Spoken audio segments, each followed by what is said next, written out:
Tania, écoutez Marim, nous prenons le Perek Mem Aleph, à page 112, la deuxième ligne. Veya Amig Marshavazu.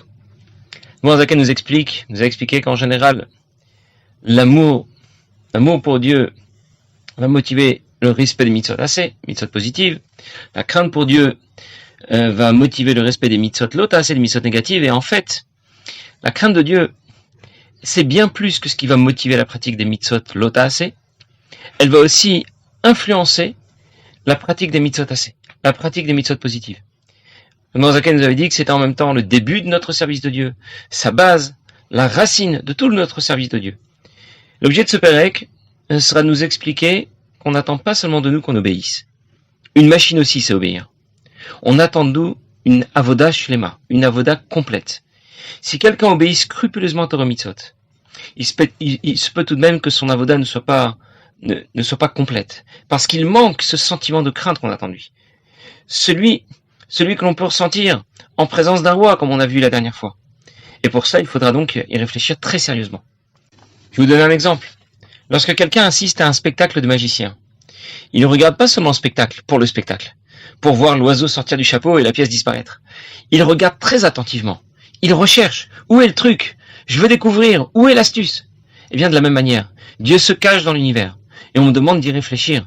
Je dois regarder attentivement, réfléchir profondément. Je veux le découvrir. Et je dois donc méditer profondément la grandeur de Dieu. Je dois savoir qu'il est à la fois malé, sovev, il est à la fois intégré à la création, au-delà de la création, complètement au-delà, au point que la création est insignifiante devant lui.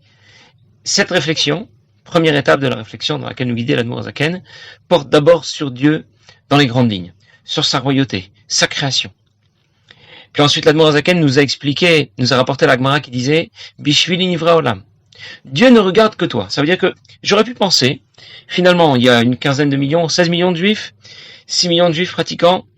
Bon, s'il y en a de plus ou un de moins, ça sera pas si grave. Dieu sera tout de même le roi de l'univers. Avec ou sans moi, il sera le roi de l'univers. Et pourtant, si tu ne le crains pas comme on craint un roi, eh bien, c'est toute la royauté de Dieu qui en sera affectée. Voilà ce que veut dire Bishvili Nivra Olam. Dieu ne connaît personne d'autre. Il ne connaît que toi. Il ne regarde que toi. Et bien sûr, ça ne suffit pas de le dire. Il faut y réfléchir, il faut y méditer. En général, les gens pensent que je mette ou pas les tefilines, que je mange kasher ou pas. Ça a changé quoi déjà ? Bon, peut-être, pour moi, ça a peut-être changé quelque chose. Mais pour Dieu, pour l'univers, ça change rien. Et l'Admour Zaken nous explique. Ve'alav biprat, comme nous avons vu la dernière fois. La royauté de Dieu repose sur tes épaules. Si tu l'acceptes comme roi, alors il est le roi de l'univers. Et si tu ne l'acceptes pas, il n'y a plus rien. Je vais essayer de le dire autrement. Si tu ne mets pas les tefilines, c'est comme si personne n'avait mis les tefilines. Si tu ne manges pas kasher, c'est comme si personne ne mangeait kasher. En d'autres mots, tu n'es pas un grain de sable insignifiant dans l'univers. Bishvili nivra olam. Parfois, un enfant rentre de l'école. Son professeur lui a remis un mot pour informer ses parents qu'il a dérangé, qu'il s'est mal comporté. Que répondent les enfants en général ?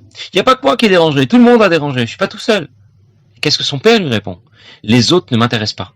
Pour moi, il n'y a que toi. Il n'y a que toi qui m'intéresse. Je n'ai pas affaire aux autres. Je n'ai affaire qu'avec toi. Eh bien, quand un juif ne se comporte pas bien, qu'est-ce qu'il pense ? C'est pas grave, ça compte pas, ça passe inaperçu. Dans le lot, dans l'ensemble de l'univers, je t'en prie, qu'est-ce que ça ? Est-ce que quelqu'un me regarde déjà ? Est-ce que ça compte déjà ? Et quand on y pense, on prend conscience que nos décisions sont très lourdes de conséquences. Alors on est rempli de crainte, parce qu'on sait que Dieu se focalise sur chacun de nous. Il ne regarde que moi, et donc je suis obligé d'être un peu plus sérieux. Alors ce que dit l'Admour Zaken tout de suite dans les mots. Veya amig b'marshavazo veya arirba. Il va falloir approfondir cette réflexion, ça veut dire y méditer longuement. Et l'Admour Zaken va nous dire que pour y réfléchir, il y a deux conditions. D'abord, kefiyecholet asagat mocho. Marshavto. D'abord, autant que son esprit est capable de réfléchir, ça veut dire que la première condition, c'est qu'il faut avoir un cerveau. Deuxième condition, kefiapnai shelo. Ça veut dire que ça demande du temps. Cette réflexion n'aboutit pas en peu de temps. Ça ne suffit pas juste de claquer des doigts et tout va marcher comme sur des roulettes. Ça demande du temps et des efforts. Ça veut dire qu'il n'y a pas de bouton pour la kavana, pour cette réflexion. Ça ne vient qu'après avoir fait un effort qui doit s'inscrire dans la durée. Et voilà pour la première étape de la réflexion que nous engage à mener l'Admour Zaken. C'était cette première étape. Nous allons tout de suite aborder la deuxième, La deuxième étape de cette réflexion pour développer notre crainte de Dieu, la première, je récapitule, qui consiste à considérer la grandeur de Dieu, la grandeur infinie de Dieu, sa royauté. La deuxième étape va consister à se concentrer ma réflexion sur les mitzvot que Dieu m'a donnés. Je ne veux plus les voir comme des contraintes, comme un fardeau dont je souhaite me débarrasser. C'est Dieu lui-même qui me donne la chance, l'opportunité de pratiquer de pratiquer ces mitzvot. Et la Nouvelle Zaken va nous donner tout de suite l'exemple de celui qui met talit et tfilin. Avant d'accomplir une mitzvah, avant d'étudier la Torah, comme quelqu'un qui, par exemple, va mettre un talit et mettre les tfilin. Lorsque quelqu'un met talit et tfilin, il pourrait les mettre comme ça, juste par obligation. Ou bien, il pourrait d'abord y réfléchir, considérer qu'on n'obéit pas juste à un ordre comme on obéit au code de la route. Ce n'est pas le législateur qui a promulgué ces lois, c'est le roi des rois, Melech Malach Amlachim HaKadosh Baruch Hu. Et il est à la fois Memalé, Sovev et au-delà de tout cela. En d'autres mots, c'est une chance, c'est une occasion inespérée que de pouvoir lui obéir. Et donc je vais le faire de tout mon cœur parce qu'il me le demande, parce qu'il m'attend, parce qu'il se focalise sur moi. Ce que dit tout de suite l'Admor Zaken Arimo, il doit aussi réfléchir et méditer au fait que la lumière infinie de Dieu, qui est à la fois au-delà de la création, intégrée à la création, et qui représente la volonté suprême de Dieu. Eh bien, je la retrouve intégrée au mot de la Torah que je suis en train d'étudier, au Betzitzit ou Tfilinenu, ou bien dans cette Tzitzit et Tfilin. Et donc lorsque j'apprends la Torah, ou lorsque je me vêtis de mon talit et que je mets les Tfilin, eh bien c'est la lumière infinie de Dieu qui vient ici pénétrer ses mitzvot et moi à travers. Vient pénétrer mon nefesh elokit, la partie divine de ma neshama qui est intégrée à mon corps, li kalel veli batel boro yitbarech, pour intégrer oro yitbarech, la lumière de Dieu. Qu'est-ce que l'Admor Zaken vient de nous dire ici? L'Admor Zaken rapporte l'exemple de l'étude de la Torah, talit, tfilin, pour nous parler de la réflexion que l'on doit avoir avant de pratiquer les mitzvot en général. Parce que ces mitzvot se présentent au début de la journée. C'est pour ça qu'il nous donne ces exemples-là. Au début de la journée, on commence par étudier la Torah, mettre talit et tfilin. Et c'est pour ça qu'il nous en parle. Parce que lorsque je vais y réfléchir convenablement, et que je vais développer cette crainte de Dieu qu'on attend de moi, quand je vais le faire au début de la journée, eh bien ce sentiment de crainte va nous accompagner, va m'accompagner tout au long de la journée. Il accompagnera l'ensemble de Torah mitzvot qui vont suivre jusqu'au soir. Alors, je récapitule. Nous devons réfléchir, considérer d'abord que Dieu est le roi des rois de l'univers. Deuxièmement, qu'il se focalise sur moi. Tout dépend de moi. Bishvili nivra olam. Et j'ai déjà rapporté l'autre fois la source de ce Mamar Hazal. C'est la Gemara qui déclare. Bishvili nivra olam. Pourquoi l'homme a été créé seul? Pour nous apprendre que chaque individu est aussi important que toute l'humanité. Et d'ailleurs, nous voyons bien que quand Adam Arishon a fauté, le premier homme a fauté, il a commis la faute originelle. Bien, ça ne l'a pas engagé que lui tout seul. C'est l'ensemble de la création qui a basculé du côté des clipotes, du côté du mal. Et donc, j'ai bien compris que je ne suis pas seul et indépendant. Je ne peux pas dire, je fais ce que je veux, je suis libre de mes décisions, je les assume, elles n'engagent que moi. C'est pas vrai. Adam Arishon fait une faute, il sombre avec lui toute la création. Et donc ici, l'Admor Zaken insiste sur la portée, sur l'importance des mitzvot en général. Et c'est à ça qui nous invite à réfléchir. Puis là, la réflexion va passer à une troisième étape, où elle va se préciser davantage. Nous allons parler des mitzvot en général. Nous allons considérer que ces mitzvot ne sont pas de simples mitzvot, ce sont les mitzvot d'Akadosh Baruch Hu. Et maintenant, nous allons parler un peu plus précisément de talit et tfilin. Et il dit, mais derrière traduit tfilin pas de façon plus précise au sujet des tfilin. Libat el velikalel b'chinat rochmato binato shebinafsho elokit, qui consiste à faire fusionner ma sagesse, ma compréhension, avec celle de Dieu, b'chinat rochmato binato shelenso Baruch Hu, amlu bashot berechpad parashat kadesh veya kiviacha, qui sont intégrés aux deux premières parashot des tfilin kadesh veya kiviacha. De ne pas utiliser nos facultés intellectuelles, si ce n'est pour connaître Dieu. Je vais avancer encore quelques lignes et je vais reprendre.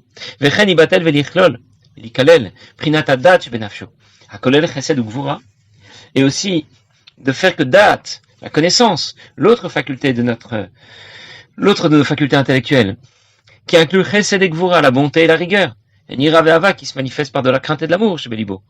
Bifrinat Data Elion va fusionner avec la connaissance suprême de Dieu, Akolel Chesed et Gvura, qui inclut aussi la bonté et la rigueur, Amloubash Parashat Shema Vayam Shamoa, et qui correspond à Shema Yisrael et Vayam Shamoa. Aïnou comme Shkatou B'Shulchan Aruch, Shevet Alev Amoar, comme dit le Shulchan Aruch, c'est écrit dans le Shulchan Aruch, qu'on met les tefilines pour engager notre cœur et notre esprit dans la bonne direction.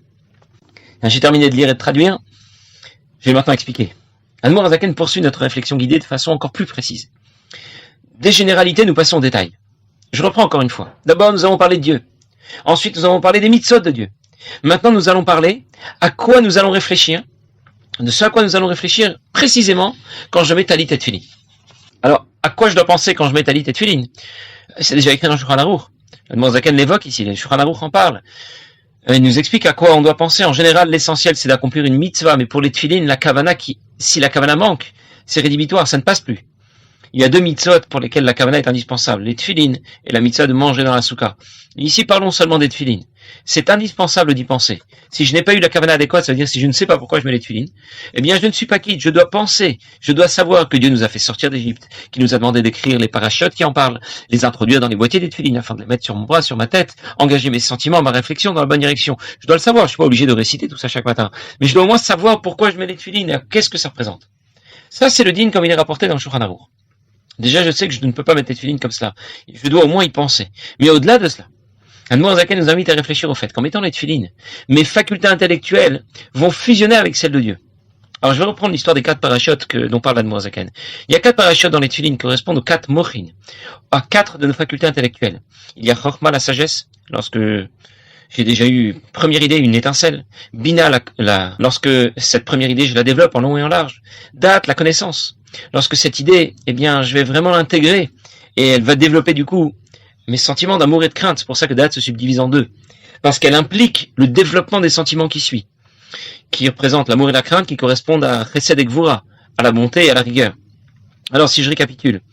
Les 2 premières parachutes, Kadesh, Vayak et Viachak, vont correspondre à Chokhmah et Bina, les 2 premières facultés de l'intellect, la sagesse et la compréhension. Et Shema Vayam Shamoa, Shema c'est Ve'afta et Hashem Elokecha, c'est l'amour de Dieu, la bonté, et Vayam Shamoa qui représente la rigueur. Et voilà comment, lorsque je vais mettre les tefillin, ça va conditionner complètement mon cerveau et mon cœur. Je récapitule. Je mets les tefillin, je dois réfléchir à plusieurs choses. D'abord, Dieu le roi de l'univers, le roi des rois. Deuxièmement, les mitzvot qu'il m'a ordonnés sont l'expression de sa volonté. Troisièmement, de façon plus précise, je mets les tefillin sur ma tête et sur mon bras. Tu crois que c'est juste pour obéir? Tu crois que si je t'avais demandé de mettre une patate, ça aurait été la même chose? Pas du tout. Les tefillin sont chargés d'une lumière qui va intégrer mon cerveau et mon cœur. Du coup, lorsque je vais devoir mettre les tefillin, je vais les mettre en tremblant. Je sais maintenant que ce système va conditionner, orienter mon cerveau, mon cœur, ma réflexion, mes sentiments, les engager dans la bonne direction. C'est la sagesse et la compréhension, la connaissance de Dieu qui vont maintenant intégrer mon cœur et mon esprit, toutes mes facultés. Du coup, je vais plus mettre les tefillin de la même façon. On raconte que lorsque l'Admour Emtsai, Rabbi Dovber, le deuxième rabbi, était encore jeune et il avait un melamed, un professeur qui se chargeait de lui enseigner la Torah, avec qui il étudiait quasiment sans interruption du début à la fin de l'année, sauf au moment des Chagim pour les fêtes de Tishri. Alors il rentrait voir sa famille. Et avant de partir, il était toujours reçu par l'Admour Azaken qui avait l'habitude de lui donner sa bracha et de lui demander de revenir. Et puis un jour, en Tavkuf Mem Zayin, le Melamed s'apprêtait à repartir comme d'habitude. Il rentre rencontrer l'Admour Azaken et cette fois, l'Admour Azaken ne l'invite pas à revenir. Il lui a pas dit de pas revenir, mais il ne lui a pas dit comme d'habitude qu'on se reverra après les Chagim. Et notre Melamed était très étonné pourquoi l'Admour Azaken a changé ses habitudes. Il lui a pas demandé de revenir après les fêtes. Il s'est dit, est-ce que vraiment il veut peut-être pas que je revienne? Il savait pas trop quoi faire. Finalement, il a décidé de revenir. Arrivé à Diosnar, il reprend. Il étudie de nouveau avec l'Admour Emtsai, avec Rabbi Dovber, qui était un petit garçon de 12 ans, qui allait bientôt faire 13 ans. Et il commence à étudier avec lui. Et il se rend compte très vite que l'Admour Emtsai qu'il a quitté, Rabbi Dovber qu'il a quitté ce petit garçon qu'il a quitté il y a seulement un mois, il ne le reconnaît plus. C'est plus le même. Il n'arrive même pas à tenir la discussion et l'échange qu'il avait habituellement avec lui lorsqu'ils étudiaient la Torah. Il l'a complètement dépassé. Alors il lui demande qu'est-ce qui se passe, qu'est-ce qui s'est passé là pendant les fêtes de Tishri. Eh bien, Rabbi Dovber lui raconte que 2 mois avant la bar mitzvah, bien sûr, on commence à mettre les tefillin. Rabbi Dovber est né tête qui se lève. Donc 2 mois avant, il a mis les tefillin. Et c'était donc pendant le mois de Tishri. Et avant de mettre les tefillin, l'Admour Azaken l'a béni.